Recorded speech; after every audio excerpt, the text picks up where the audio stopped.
27 de Calvary en Casa, un estudio que tiene que ver con la verdad de Dios, con la Biblia, libro por libro, verso por verso.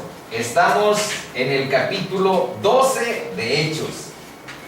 Es lo que vamos a iniciar en esta tarde. Nomás dejen sintonizar los aparatitos. De los que me perdí hace 8 días. Sí, estaba sintiendo, Sí, sintiendo que estaba Pero ahí que tenemos el impreso. El paquetito. Ajá, y el video. Señor, te pedimos que nos guíes, te pedimos que tu espíritu redarguya y corrija y quite distracciones de nuestro corazón para enfocarnos en la verdad de tu palabra y podamos aprovechar cómo modificar nuestros hábitos, nuestro estilo de vida, siguiendo la luz de tu verdad. Te lo pedimos en el nombre de Jesús. Amén. Amén. Hechos 12. Todavía no agarro esto. En aquel mismo tiempo, y ya aquí nos mete Lucas en una reflexión, ¿qué significa de eso del mismo tiempo? Bueno, tendríamos que regresar un poco a ver qué dice 11:30. El 11:30 dice lo siguiente. Dice, bueno, desde el 29. Entonces los discípulos, cada uno conforme a lo que tenía, determinaron enviar socorro, o sea, una cooperación. Determinaron llevar ayuda porque había un profeta que había pronosticado que habría gran hambre en la tierra de Judea y en todo el mundo conocido. Y vimos que el mundo conocido, digamos que era lo que el Imperio Romano representaba, toda Asia Menor, la bota de Italia, el norte de África, todo Palestina, donde estamos nosotros situados analizando lo que está aconteciendo. Bueno, en toda esa área habría una hambruna que sucedió más o menos en el año 46 después de Cristo. Ahora, yo creo que con ese contexto podemos entender lo que inicia este capítulo 12. En este capítulo 12 dice, en aquel mismo tiempo. Entonces, en aquel mismo tiempo, hola, adelante, adelante. Hace referencia a ese mismo año 46 en el que Bernabé y Saulo fueron hasta Judea, hasta Jerusalén, llevando una ayuda de los hermanos de Antioquía. Entonces, pero ahora vean, aquí ya hace referencia a uno de los hechos más dolorosos que vamos a encontrar en Hechos 12, en todo el libro de Hechos, no nada más en este capítulo. Aquí matan al primer apóstol, después, por supuesto, de que Judas hizo eso que ustedes conocen, que leímos en el capítulo 1. Que ya no quisiéramos repetir porque tuvo una muerte muy trágica. Judas Iscariote, el traidor. Pero de los 11 que quedaban después, nombraron al 12, que se llama Matías, en sustitución del traidor. Estaban los 12 y aquí este rey Herodes mata a espada a Jacobo. Vamos a ir leyendo poco a poco. Es un hecho lamentable, pero está dentro de la palabra y nosotros estudiamos verso a verso y no seleccionamos las partecitas que no nos gustan fuera. Esta suena un poco lastimosa, mejor esta no la vemos y vemos lo que sí nos parece atractivo. Vamos a ir viendo verso a verso. La palabra de Dios así se formuló y algún mensaje puede darnos y edificarnos. Bueno, dice, en aquel tiempo el rey Herodes, aquí hay que aclarar que de qué Herodes se trata. cuando Jesús nació, estaba en el trono de Palestina representando al imperio romano un Herodes, pero ese Herodes era el abuelo de este Herodes que vamos a ver hoy. Era Herodes el Grande, se llamaba, él mismo se autodenominó el Grande. Tal vez en imitación con Alejandro Magno, que Alejandro Magno era del imperio pero griego. Antes de que el imperio romano se extendiera en la superficie que nosotros hemos estado revisando, bueno, estuvo el imperio griego, y ahí Alejandro Magno conquistó muchas de los mismos territorios que después le ganaron en las guerras los romanos. Pero estaban tan impresionados con la cultura griega que los romanos quisieron hibridar. Por eso nosotros somos de la cultura greco-romana. Nuestras leyes, las cosas del derecho que ven tus hijos ahí o tu hijo en las licenciaturas, tienen que ver con un legado cultural de la cultura greco-romana. Estaban impresionados los romanos con la cultura griega y dijeron, no, estos hay que jalárnoslos y hay que abrevar en este tipo de referentes culturales en vez de desecharlos, e hibridaron su cultura con la griega. Bueno, ¿y qué creen que hizo este Herodes, que es nieto de Herodes el Grande? Se llama Herodes Agripa. Bueno, y mató. Primero dice, echó mano a algunos de la iglesia para maltratarles. No hay más referencia acerca del grado de represión que tuvo que haber. Y ahora quiero que tomen en cuenta lo siguiente. Con anterioridad habían sido las autoridades, ¿cómo se llama? Religiosas. Iba a decir eclesiásticas, pero mejor religiosas. Era el Sanedrín el que había perseguido a algunos de los cristianos, pero ahora es el poder civil, ahora es el poder público. Y entonces, sin mucho juicio, mató a espada a Jacobo, hermano de Juan. Ahorita vamos a ver esta pregunta: ¿quién era ese Jacobo, hermano de Juan? Bueno, aquí está una referencia de que es hermano de Juan. Bueno, ahí es una mascota. Sí,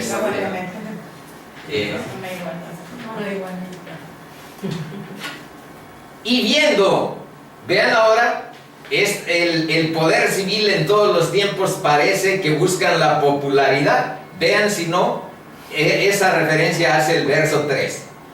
Y viendo que esto había agradado a los judíos, el que haya matado a Jacobo agradó a los judíos. Entonces procedió a prender también a Pedro, al líder de los judíos. Procedió a detener, a prender también a Pedro. Eran entonces los días de los panes sin levadura. También aquí adelante hay una pregunta de qué significa la fiesta del pan sin levadura. Y vamos a verla rápidamente. Después, 4. Y habiéndole tomado preso, le puso en la cárcel, entregándole a 4 grupos de 4 soldados cada uno. Fíjense bien, ¿por qué le pondrían 16 soldados para la custodia de un pobre sujeto, de Pedro? Vamos a ver que ya antes se había escapado. Esta es la segunda vez, la tercera, perdón. Una, los mismos del Sanedrín lo sacaron, pero otra, estaba con Juan y otros discípulos en la cárcel y lo sacó un ángel. Entonces, esta es la tercera vez que visita la cárcel Pedro. Eran entonces, y habiéndolo tomado Pedro, eso lo puso con 4 grupos de 4 que lo custodiasen. Ya veremos si conmigo se escapa. Lo vamos a tener aquí, bien vigilado, con 16 personas. 2 de ellas, vamos a ver eso más adelante, se duermen así. Imagínense, porque eso lo tenemos que esclarecer un poco más adelante. Están en la celda y el reo para dormir tiene que tener las 2 manos encadenadas, porque de este lado está uno de los vigilantes y de este lado está otro. Entonces de ahí viene una frase que dice dormir a pierna suelta, porque antes también les podían poner a los presos un grillete aquí. ¿Y cuál pierna suelta? Dormir con pierna suelta. Si tú eres reo y tienes un grillete, pues está jalándote por allá el peso del grillete y no duermes a pierna suelta. Y dormir a pierna suelta significa que por fin estás libre de ese tipo de ataduras. Y en el caso de Pedro, con estos procedimientos que un poquito más adelante van a ir esclareciéndose, hay dos que están amarrados a él para que no pueda escapar. Entonces en la noche tiene dos vigías, uno de este lado, otro de este lado, y con cadenas. Y algo milagroso sucede, se los anticipo. Pero vamos a irnos poco a poco. En el mismo tiempo en que Pablo y Bernabé visitaron la iglesia de Jerusalén para llevar ayuda, entre los años 41 y 44 después de Cristo, cuando el emperador Claudio subió al trono, fue el año 41 después de Cristo. Estos son datos históricos. En muchas ocasiones tenemos que acudir a la historia, no para sustituir la palabra de Dios, sino para darle contexto. Esa es la idea. Y vean, en el 12:25, perdón, ya casi al final, creo que es el último verso, el que vamos a ver, es de 25, porque hoy pretendemos analizar todo el capítulo 12, son 25 versos, y hacerlo en el tiempo que ustedes saben que es 1 hora 5, 10 máximo. Bueno, y dice el último verso: y Bernabé y Saulo, cumplido su servicio, volvieron de Jerusalén llevando consigo a Juan. Ya no fueron dos los que regresaron a Antioquía. Entonces en el 11, Bernabé y Saulo salen comisionados para Jerusalén llevando una ayuda, un socorro, porque había una hambruna. Y en ese mismo tiempo sucedió esta historia de que mataron a Jacobo. Se esclarece bien en esto, dice, cumplió su servicio, y aquí dice, en aquel mismo tiempo sucedió esto, y ahora cumplió su servicio, se regresaron a Antioquía. Pero ahora no van dos, van tres, porque llevan consigo a un sujeto que aquí vamos a presentar por primera vez, llevando consigo a Juan. ¿Quién es este Juan? El que tenía por sobrenombre Marcos. Marcos es el autor del segundo evangelio de sus Biblias. El segundo evangelio, el de Marcos. Bueno, pues aquí aparece por primera vez. Aquí están los datos. ¿Quién es este Herodes? Nieto de Herodes el Grande. Y hay una referencia que hay que tomar en cuenta. El pueblo judío, de la simpatía inicial que había tenido con los cristianos, con los apóstoles como líderes, y con los cristianos que se habían convertido a Jesús, los primeros, que tenían una cierta aceptación de parte del pueblo judío, pues ya aquí eso ya se ha diluido, ya no existe. En contra de eso hay cierta hostilidad en contra de los cristianos. ¿A dónde se nota? Bueno, primero vamos a ver que sí había esa simpatía. En Hechos 5:13 nosotros vimos lo siguiente: de los demás ninguno se atrevía a juntarse con ellos, mas el pueblo los alababa grandemente. ¿A quiénes? A los apóstoles de Cristo y a los que seguían a esta doctrina. Los alababa el pueblo grandemente. Y luego en este Hechos 12:11 dice, aquí está la contra. Entonces Pedro, volviéndose en sí, porque salió de la cárcel como alucinado y como había tenido antes una visión que por aquí mismo nosotros vimos en un capítulo anterior, pues entonces no sabía si era verdad o si era una ilusión lo que le estaba pasando. Volviéndose en sí, dijo, ahora entiendo verdaderamente que el Señor ha enviado su ángel y me ha librado de la mano de Herodes, y vean esto, y de todo lo que el pueblo de los judíos esperaba. ¿Qué dice Pedro? Que el pueblo de los judíos esperaba que Herodes igual lo pasara a espada, lo decapitara. Ese era el procedimiento.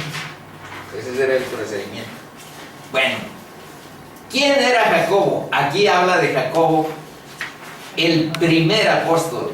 Aquí nada más dice que es hermano de Juan, pero vamos viendo, concentrémonos un poquito para tomar una referencia bíblica acerca de este personaje impresionante, muy importante dentro de los 12 discípulos de Cristo. Dice: andando, este es Cristo, junto al mar de Galilea, vio a Simón y a Andrés. Simón es Pedro, nada más que ustedes saben que después le cambió el nombre. Vio a Simón y a Andrés, su hermano. Entonces había dos hermanos ahí.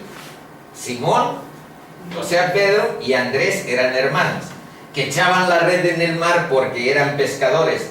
Y les dijo Jesús: venid en pos de mí, y haré que seáis pescadores de hombres. Y dejando luego sus redes, le siguieron. Ahora vamos al segundo episodio.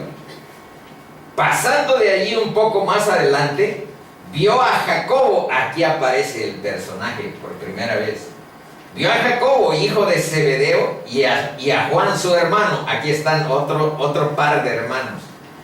También ellos en la barca, que remendaban las redes. Y luego los llamó, y dejando a su padre Zebedeo en la barca con los jornaleros, le siguieron. ¿Y por qué le subrayé ahí a su material con los jornaleros?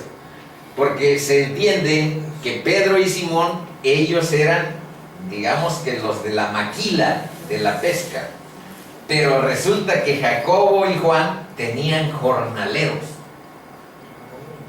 Entonces ellos, digamos que eran más acomodados socialmente. ¿Dónde está eso? Más claro todavía. Si vemos el original, este es el hebreo, este es el griego, quiero decir, perdón. En la barca con los trabajadores a salario, quiere decir esta palabra, del original griego. Trabajadores a salario, trabajadores a paga o trabajadores a sueldo, esta palabra griega. Entonces, estos chicos, hijos de Zebedeo, digamos que tenían una posición social diferente a la de Simón y Pedro. Abuelita, habla de la iguana, ¿se quiere salir? Déjala. Déjala aquí, por aquí ande. A ver, vamos a ver. No, se va a salir más aire y lo necesitamos. Y lo necesitamos.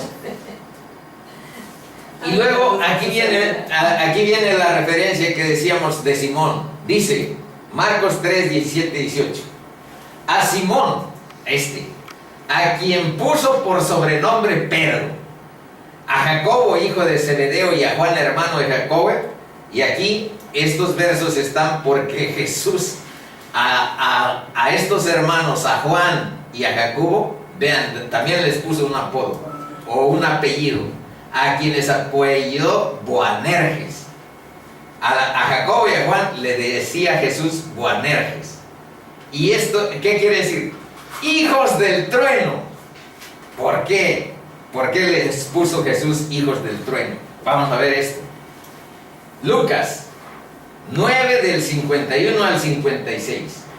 Cuando se cumplió el tiempo en que él había de ser recibido arriba, afirmó su rostro para ir a Jerusalén y envió mensajeros delante de él, los cuales fueron y entraron en una aldea de los samaritanos. Y aquí hemos visto que los judíos y los samaritanos no se llevaban bien, porque los judíos los rechazaban porque los consideraban mezclados, no judíos puros, porque los samaritanos son descendientes de judíos, nada más que digamos que estaban ya mezclados con otras razas, y por eso los judíos no los aceptaban. Bueno, dice, entraron en una aldea de los samaritanos para hacerle preparativos. Pero ahora vean lo que pasa. Ahí expresan la enemistad o la hostilidad que había entre estos dos pueblos. Mas no le recibieron, porque su aspecto era como de ir a Jerusalén. Ahora vean a quién no recibieron. ¿A quién no recibieron? No recibieron a Jacobo y a Juan, discípulos de Cristo. Viendo esto sus discípulos, Jacobo y Juan, dijeron: Señor, ¿quieres que mandemos que descienda fuego del cielo contra estos samaritanos, como hizo Elías, y los consuma? Entonces, volviéndose Jesús, él le reprendió diciendo: vosotros no sabéis de qué espíritu sois, porque el Hijo del Hombre no ha venido aquí, no ha venido para perder las almas de los hombres, sino para salvarlas. Y se fueron a otra aldea. Ahí se explica por qué les puso Jesús hijos del fuego, porque quisieron deshacer a Samaria. ¿Quieres que hagamos descender del cielo fuego como hizo Elías? No nos recibieron estos samaritanos. Bueno, por eso les dice Cristo: oye, no saben a qué espíritu sirven. Nosotros no venimos a perder, venimos a salvar las almas. Bueno, seguimos. Y aquí dice lo siguiente. Estamos en Marcos 10, del 35 al 40. Entonces Jacobo y Juan, hijos de Zebedeo, vean otra historia de estos hermanos. Otra historia muy interesante que vivieron con Jesús. Jacobo y Juan, hijos de Zebedeo, se le acercaron. ¿A quién se le acercaron? Pues a Jesús, diciendo: Maestro, ¿querrías que nos hagas lo que pidiéremos? Cristo les dijo: ¿qué queréis que os haga? Ellos le dijeron: concédenos que en tu gloria nos sentemos, el uno a tu derecha y el otro a tu izquierda. Entonces Jesús les dijo: ¿no sabéis lo que pedís? ¿Podéis beber el vaso que yo bebo? ¿A ser bautizados por el bautismo con que yo soy bautizado? Y vean lo que le dijeron a Jesús. Ellos dijeron: podemos. Jesús les dijo: a la verdad, del vaso que yo bebo, beberéis, y con el bautizo con que yo soy bautizado, seréis bautizados. Pero el sentaros a mi derecha y a mi izquierda, no es mío darlo, sino aquellos para quienes está preparado. Entonces, en otros evangelios, en el de Mateo dice que fue la mamá, pero aquí en Marcos dice que fueron directamente ellos los que lo pidieron. Incluso lo que provocaron fue el disgusto de todos los demás. Los otros 10 estaban enojados contra estos dos, porque andaban buscando, digamos que hueso, poder, algún beneficio, pero el acomodo. Queremos que tú nos pongas a la derecha y a tu izquierda. Bueno, eso es un detalle. Yo siento que aparte de que lo pidieron, sí, también fueron con la mamá que iniciaron. Algo de Dios. Así como lo estoy conociendo ya. Ahora empezamos un poco a esclarecer esto. ¿Qué significa la fiesta del pan sin levadura? Primero les puse aquí, digamos que el calendario a donde están las principales fiestas del pueblo hebreo, que la Biblia les había, digamos que prescrito para que observaran. Más o menos entre el mes de marzo y abril está el mes de Nisan, a donde se festeja la Pascua. El 14 de este mes es la Pascua, y el 15 empiezan 7 días en que tienen que comer panes sin levadura. A eso se refiere esta fiesta, dentro del periodo donde mataron a este amigo, pero fue antes de la fiesta, pero tenían preso a Pedro justo en la fiesta de los panes sin levadura, y por eso no lo ejecutaron, porque coincidía con la fiesta y no podían haber ningún disturbio social cuando había congregados mucha gente que venía de latitudes muy lejanas. Bueno, vamos a ver a dónde dice esto. En Éxodo 12, del 17 al 19, está la referencia bíblica sobre esta festividad. Dice: y guardaréis la fiesta de los panes sin levadura. ¿Saben lo que significa la levadura en la Biblia? Lo que significa es el pecado. Y significa que el pecado, como la levadura, impregna todo tu ser y hace que estés como dominado, extendido, ramificado en una serie de variantes que tienen que ver con esa deficiencia de tu carácter, con esa forma de estar inclinado hacia el pecado. Bueno, dice: y guardaréis la fiesta de los panes sin levadura, porque en este mismo día saqué vuestras huestes de la tierra de Egipto. Por tanto, guardaréis este mandamiento en vuestras generaciones por costumbre perpetua. En el mes primero, este es el mes primero, Nisan. Y vean, aquí está el calendario que nosotros conocemos, y este es el calendario hebreo. Y los nombres de los meses de este calendario hebreo, y más o menos cuál es la referencia respecto a los nuestros. Aquí estamos sintonizados en Nisan, en el mes de Nisan. Dice: comeréis panes sin levadura desde el día 14 del mes por la tarde hasta el 21, 7 días. Por la tarde también. Por 7 días no se hallará levadura en vuestras casas. Más adelante están algunos datos, algunos comentarios sobre este significado tan interesante, curioso. Porque cualquiera que comiere leudado, así extranjero como natural del país, será cortado de la congregación. No dejaban entrar a ninguna festividad a personas que tenían en sus casas panes con levadura o que no observaban la prescripción bíblica. Bueno, ahora ya viene más directa la pregunta. Dice, ¿qué significa? Porque estamos viendo, pues ahí se junta tanto la fiesta de los panes de levadura como la fiesta de Pascua que está aquí. Se juntan esos 8 días, digamos. ¿A dónde se explica eso? En Lucas 22:1 dice: estaba cerca la fiesta de los panes sin levadura, que se llama también la Pascua. Entonces, es como unida, consecutiva. Bueno, ahora vamos viendo alguna referencia. Dice que somos la casa de Dios. Somos la casa de Dios. Dice: pero Cristo, como hijo sobre su casa, la cual casa somos nosotros, si retenemos firme hasta el fin la confianza y el gloriarnos en la esperanza. Entonces, ¿qué quiere decir la fiesta de los panes sin levadura? Que saquemos nosotros el pecado de nuestro ser. Ahí empieza. Vosotros también, dice 1 de Pedro 2:5, como piedras vivas, sed edificados como casa espiritual y sacerdocio santo, para ofrecer sacrificios espirituales aceptables a Dios por medio de Jesucristo.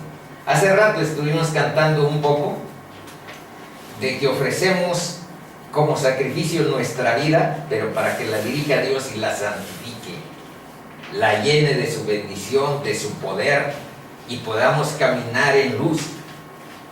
A eso más o menos nos estamos refiriendo, a desterrar por la mediación de Jesús. No podemos por nuestras propias fuerzas quitar el pecado de nuestro corazón. Para eso está el Salvador que Dios mandó, que se llama Jesucristo, para pedirle a Él que limpie nuestra vida de la levadura del pecado y nos haga panes. Él también dijo: yo soy el pan de vida. Yo soy el pan de vida. Vengan, coman. Esa es parte de la literatura que tiene ese sentido de encontrar pureza, de encontrar vida eterna en Cristo y sacar por medio de Él el pecado de nuestras vidas. Edificados, dice, sobre el fundamento de los apóstoles y profetas, siendo la piedra principal del ángulo Jesucristo mismo, en quien vosotros también sois juntamente edificados como morada. Ahí está otra vez la referencia de la casa, como para morada, de Dios en el Espíritu.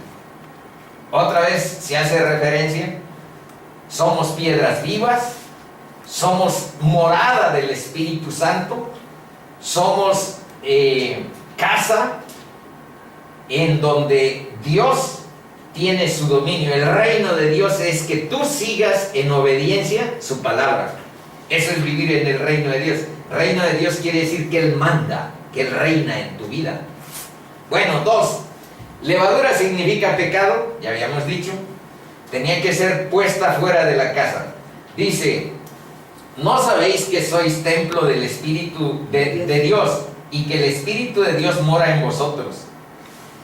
Chequen esto, Si alguno destruyere el templo de Dios, y en este tiempo hay muchos hábitos destructivos en nuestra vida: fumar, drogarnos, alcoholizarnos.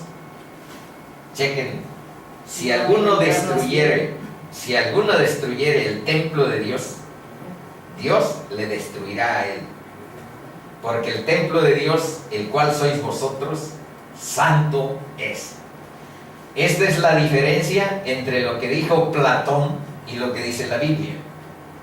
Platón dice que tenemos un cuerpo y un alma, y que el cuerpo es fuchi y el alma es alada y tiene las mejores ideas y tiene los mejores propósitos, pero que está como cautivo en nuestro cuerpo. En la Biblia dice que el ser humano, tanto su cuerpo como su espíritu, son santos.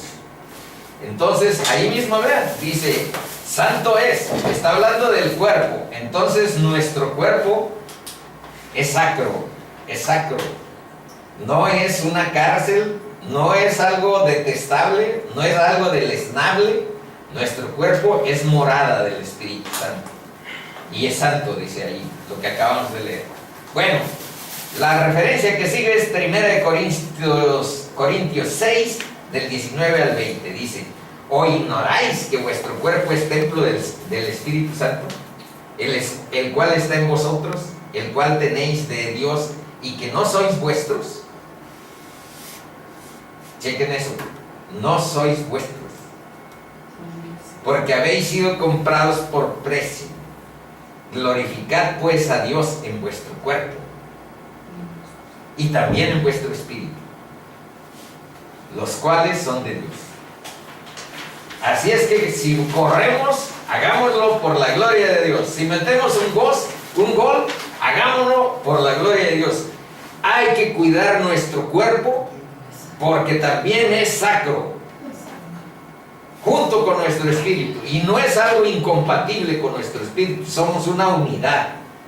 Cuerpo y alma pertenecen al Señor, porque Él es nuestro creador y Él es el que nos sustenta con el aliento de la vida. Dependemos día a día de su aliento. Bueno, vamos a los versos que siguen. ¿Me pasé algo? No, ¿verdad? ¿En qué página vamos? 5. ¿Por qué ponen a Pedro una custodia tan numerosa? Vamos a repasar, ya les dije que se había jugado, pero vamos viendo los versos a donde están. Dice, Herodes Agripa quiere quedar bien con los judíos, y hay un antecedente de fuga, pero hay que recordarlo de acuerdo a lo que dicen los textos bíblicos. Y además por la misma ceguera espiritual que el Sanedrín tenía. ¿No ven que hay una obra de Dios ahí enfrente de su nariz? Que Cristo ha dejado a los apóstoles para proclamar su evangelio, proclamar la verdad de la vida eterna, proclamar el perdón de los pecados, y van contra eso, Bueno, vamos a ver las referencias a donde escapó con anterioridad Pedro. Dice, Hechos 4, 1, 3 y 21 y 22 del mismo Hechos 4. Ya lo vimos esto, pero estamos encuadrando nuestro estudio de hoy. Hablando ellos al pueblo, vinieron ahí hablando ellos son Juan y Pedro, en ese capítulo 4. Vinieron sobre ellos los sacerdotes con el jefe de la guardia del templo y los saduceos resentidos. Este fue el primer motivo de su primera cárcel. Resentidos de que enseñasen al pueblo y anunciasen en Jesús la resurrección de entre los muertos, y les echaron la mano y los pusieron en la cárcel. Está hablando de Pedro y de Juan, hasta el día siguiente, porque era ya tarde. Ellos entonces les amenazaron y les soltaron, no hallando ningún modo de castigarles por causa del pueblo, porque todos glorificaban a Dios por lo que se había hecho. Habían parado a un cojo que tenía 40 años, de que estaba postrado y que andaba pidiendo limosna a la entrada de un templo que se llamaba La Hermosa.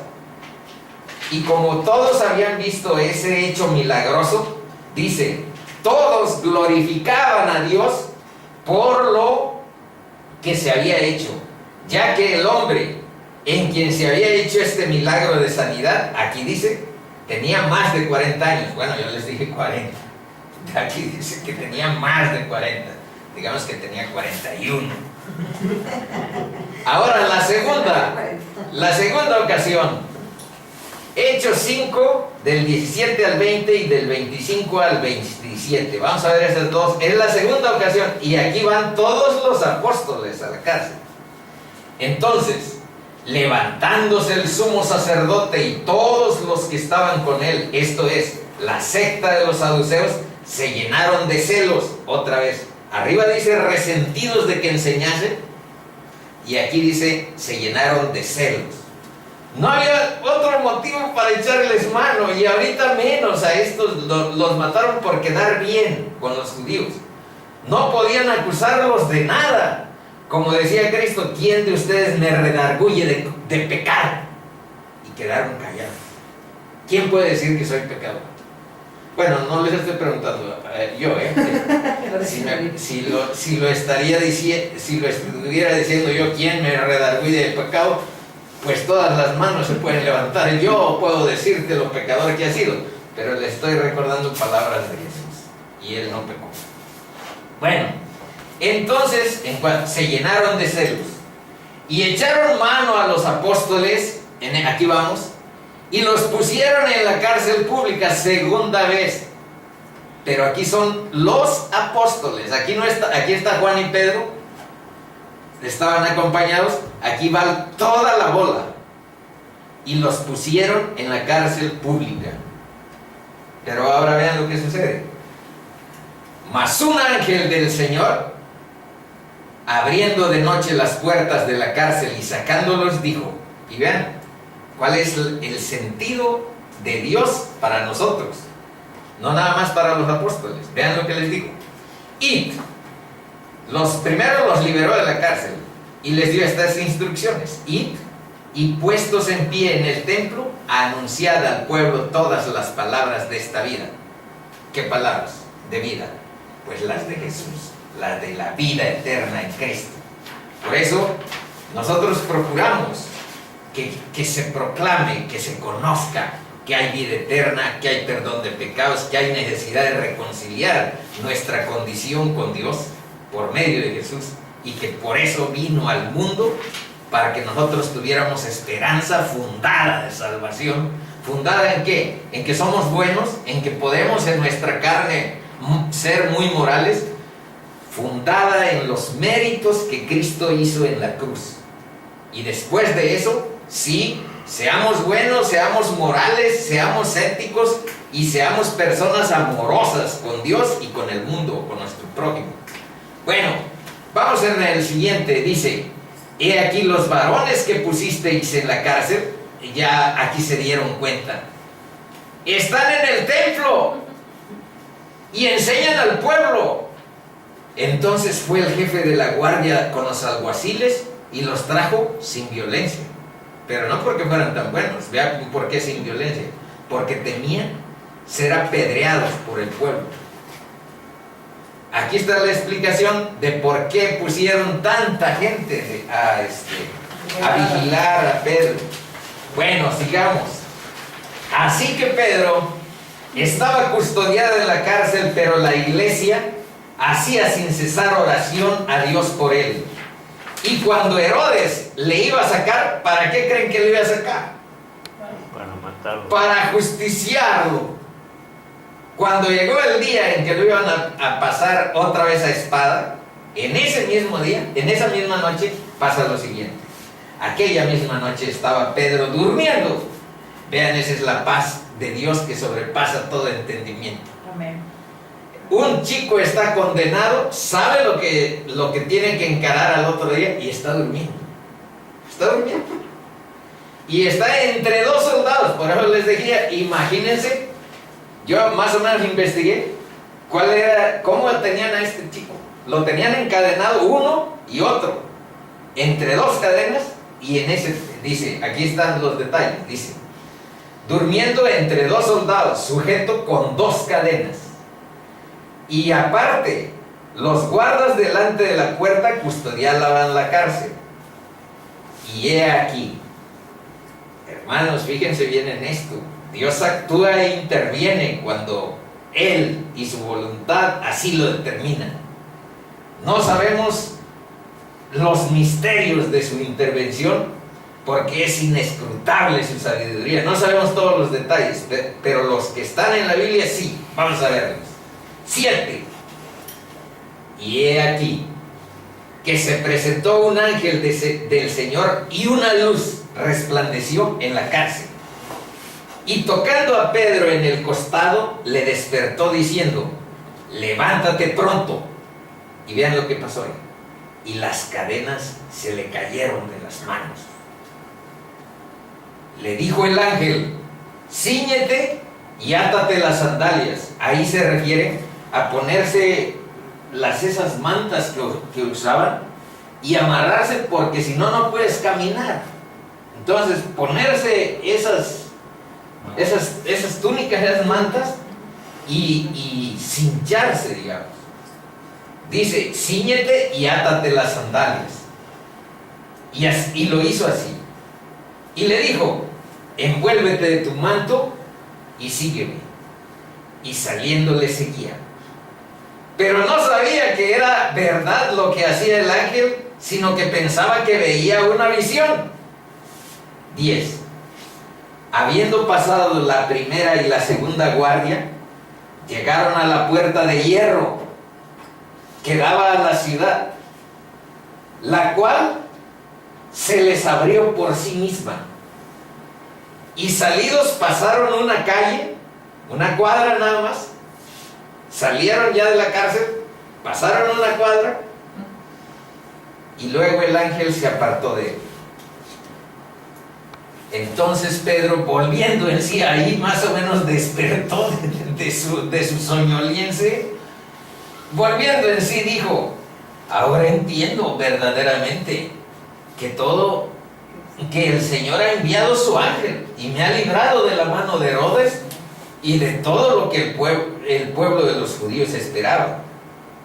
Y habiendo considerado esto, llegó a casa de María, la madre de Juan, el que tenía por sobrenombre Marcos, donde muchos estaban reunidos orando. Ay, este es de lo más hermoso, no tanto por la liberación, que por supuesto también por eso, pero cómo está la gente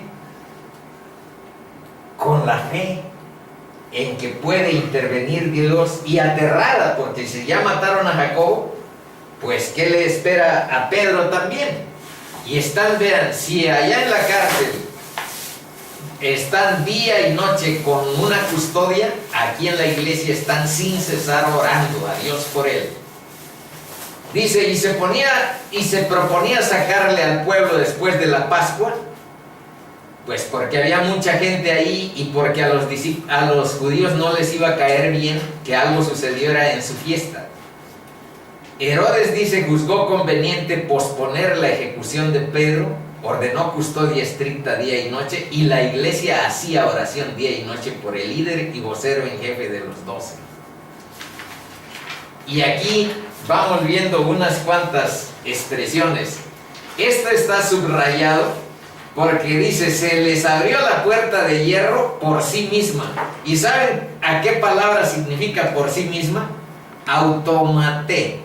Entonces, esta expresión de la puerta de hierro que daba a la ciudad, la cual se les abrió por sí misma, se les abrió automáticamente. Hagan de cuenta con un control remoto y se abrió automáticamente. Aquí eso es la idea que da la palabra original en el griego, que es automaté, que aquí está traducida por sí misma, se abrió por sí misma.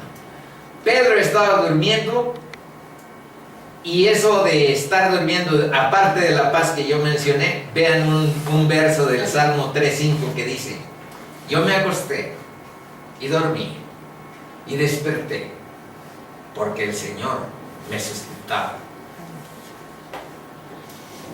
Y esta expresión, angelos curius et este, es de repente, súbitamente, intempestivamente o abruptamente, súbitamente apareció un ángel. Eso significa este. La luz, porque acá atrás, si recuerdan, dice que una luz en el cielo, y una luz resplandeció en la cárcel. Una luz, son seres de luz, esos ángeles. Entonces, dice que esa luz es una señal de la gloria de Dios. Habiendo tocado a Pedro, pataxas, quiere decir un rozón, que le dio un codazo. Ya despiértate, manito. Habiendo tocado a Pedro para despertarlo, los soldados no persiguieron la luz, el estruendo de las cadenas en el suelo, no notaron cómo se abrieron y cerraron las puertas, pero Pedro se da cuenta por fin que un milagro está ocurriendo en torno a él. Y vean lo que dice aquí algunos comentarios. Toda intervención de Dios desafía la lógica humana. Un físico, ¿cómo puede explicar esto? O un literato como yo. Pues no hay manera. No, desafía la lógica humana y resiste cualquier explicación saludable, razonable. Se me entrometió esa palabra por lo siguiente. Dios actúa mediante dos formas en nuestra vida. Uno, nos pone sujetos a las leyes naturales. Que si tienes más de 36 grados, .5 de temperatura, tienes fiebre, manito. Entonces, por una parte nos da su gracia sujetándonos a las leyes naturales. Pero por otra, ¿saben qué otra cosa existe? La gracia de Dios.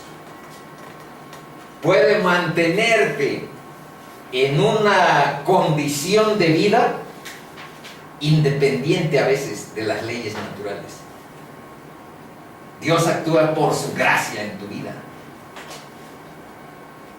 Te rescata de situaciones en las cuales tú no entiendes la naturaleza y su intervención divina. Ese es el poder de su gracia. Algunos de los que estamos aquí conocemos por experiencia de qué estamos hablando. Una es la naturaleza a la que estamos sujetos, pero otra es la gracia y la mano de la gracia de Dios en nuestra vida. Y eso es aquí el poder de su gracia liberando a un sujeto por los medios que las leyes naturales y la naturaleza jamás podrían explicar. ¿Cómo lo explicas? Físicamente. ¿Cómo lo explicas? No hay manera. Y también, ¿cómo explican de que yo esté aquí parado vivo? Por las leyes naturales no hay manera de explicarlo, pero por la gracia de Dios sí. Dios es misericordioso y su gracia hace cosas como las que estamos leyendo. Bueno, dice, toda intervención desafía la lógica humana y resiste cualquier explicación razonable. El pueblo judío estaba con Herodes y esperaba que después de la fiesta siguiera la ejecución de Pedro. Eso es muy lamentable. Los judíos una y otra vez han tenido oportunidades de testimoniar que Cristo, bueno, que Jesús era el Mesías, que quiere decir Cristo, el ungido. Pero una y otra vez están como con un velo en los ojos, no lo perciben, no lo ven. Y lo peor no sería eso, sino que tú tampoco vieras que Cristo es Dios y que viene para salvarnos. Entonces ahí aguas con la lección de los judíos. Fue a la iglesia, después aquí vamos a ver esto, todavía no lo hemos leído. Fue a la iglesia que oraba en casa de María, madre de Juan, sí, ya lo leímos. ¿Por qué fue a la casa de...? Porque él sabía, para decirle, ¿saben qué? Aquí estoy. Sabía que estaban orando por él y un tanto ansiosos y un tanto preocupados y un tanto... Fue a una casa donde sabía que estaban reunidos sus hermanos. Y podemos ver también algo aquí, que la casa de Juan Marcos es una casa de clase de ciudadanos acomodados. Es una casa amplia y espaciosa. Ahorita vamos a ver algo que lo indica. ¿Quién es Juan Marcos? Uno, es quien acompañó a Pablo y a Bernabé en el primer viaje misionero a Seleucia y Chipre, las islas y la parte donde nosotros hemos estado en los mapas revisando. ¿Dónde dice? En Hechos 13, ahorita estamos en el 12 apenas, dice: ellos, entonces, enviados por el Espíritu Santo, descendieron a Seleucia y de allí navegaron a Chipre, y llegados a Salamina anunciaban la palabra de Dios en las sinagogas de los judíos. Y estos ellos eran Bernabé y Pablo. Tenían también a Juan de ayudante. Ya se puso a la obra del Evangelio Marcos, Juan Marcos. Y vean más adelante lo que pasa.